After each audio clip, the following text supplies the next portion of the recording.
In today's video, I'm going to teach you how to connect Supabase to Retool. We'll start inside Supabase. Go to your Supabase dashboard, and from there, open the project you want to connect to Retool. Make sure you choose the correct project because the connection details you copy will belong to that specific database.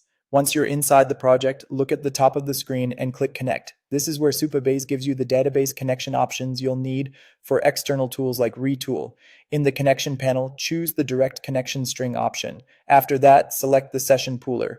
This is the option shown in the workflow here, and it's the one you'll use before copying the database details. Next, select a type for the connection. Depending on what you see in your Supabase panel, this may adjust the format of the connection string that gets generated. After that, copy the connection string. Be careful here because connection strings usually contain sensitive database credentials. If you're recording, sharing screenshots, or working in a public space, make sure that information stays private. Now switch over to your Retool dashboard. In the left side menu, click Resources, then click Create New. This will open the list of available resource types that Retool can connect to. From that list, choose PostgreSQL, since Supabase uses a Postgres database under the hood.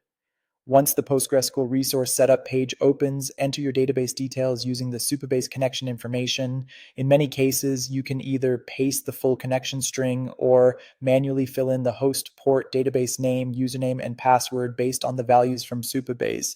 Take your time here and double check everything because even a small typo in the host or password can cause the connection to fail. After the form is filled out, go to the bottom of the page and click Test Connection.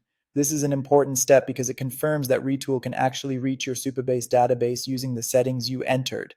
If the test is successful, go ahead and click Create Resource. At that point, your Supabase database will be connected to Retool, and you'll be ready to start building queries, apps, and internal tools using your database as a resource.